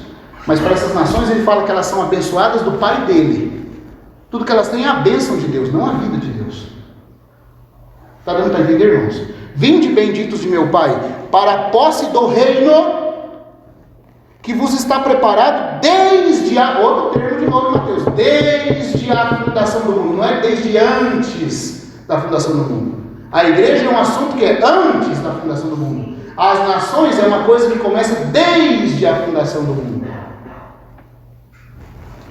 Porque tive fome e me deste de comer. Você vê que o critério aqui é obras, não é creio.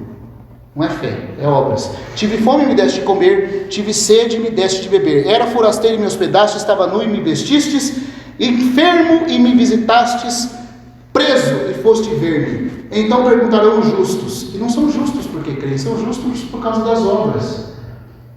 O critério aqui não é mais vida eterna, receber vida eterna, é ter mérito para entrar na esfera da vida eterna. Senhor, quando foi que te vimos com fome e te demos de beber, de comer, sede e demos de beber? E quando te vimos forasteiro te hospedamos, ou nu te vestimos? E quando te vimos enfermo ou preso te fomos visitar? O rei respondendo lhes dirá: em verdade vos afirmo que sempre que o fizestes a um destes meus pequeninos... Então você tem aqui as ovelhas das nações, os bodes e os pequeninos do Senhor. Quem são os pequeninos do Senhor? São os crentes e os judeus que são salvos no fim da tribulação. Esses são os pequeninos dele. Então aqui está dizendo que muitos das nações incrédulas, quando vê a perseguição do anticristo sobre esses judeus que creem e sobre os crentes, eles vão socorrê-los. E aí o Senhor vai falar assim: quando eu estava nu, você me vestiu. Quando eu estava com fome, você fez a mim. Porque quem é o Senhor? Quem crê nele. O que ele falou para Saulo? Saulo, porque me persegue. Esse Saulo estava perseguindo os que criam. Mas ao tocar em quem crê, você toca no Senhor. Ao fazer algo para um dos pequeninos do Senhor, você está fazendo ao Senhor. Então, porque essas nações ajudaram esses crentes, esses judeus salvos no fim, pelo Senhor, eles estavam fazendo ao Senhor. E o Senhor vai premiá-los, vai premiar a obra deles, concedendo que eles sejam nações no reino. Pelo critério de boa conduta, de boas obras. Eles são justos nas obras. E vão entrar como nações no milênio. Isso é a parábola da rede. A rede arrastando peixes do mar para a praia. E separando os bons dos maus na consumação desse século. Os irmãos estão entendendo? E essa é a inauguração do reino milenar. Então as 7 parábolas, elas contam desde o início. Quando o reino começa, como o reino avança, como ele se degrada numa aparência interna e externa corrompida, e como Deus faz um movimento de restauração, encerra essa era e volta para julgar as nações no trono da glória na inauguração do milênio. Isso é Mateus 13. E nós estamos pertinho disso acontecer. Sabe por quê? Porque nós já estamos vivendo, irmão, a 6ª parábola.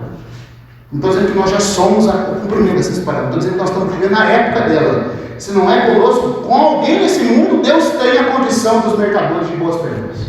Que sejamos nós também contados entre eles. Mas nós já estamos nesse tempo. Só está faltando agora o arrebatamento. Só está faltando o restante dos 7 anos finais e a 7ª parábola. E aí no fim da era chegou. E o milênio começa. Aleluia. Essa é a nossa esperança, irmãos.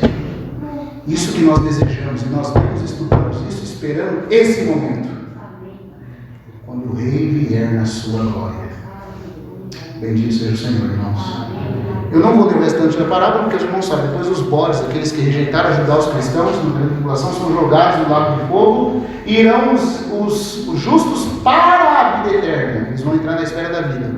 E os maus para o castigo. Nós estamos pertinho de tudo isso. Que o Senhor produza no nosso coração o grande Maranata. Amém. Vem, Senhor Jesus. Que nós não percamos a ousadia e a exultação da esperança. Amém? Então nós paramos por aqui. Peço perdão por haver me alongado, mas amanhã a gente pode talvez continuar um pouquinho mais. Tá bom? Que Deus abençoe cada um de nós.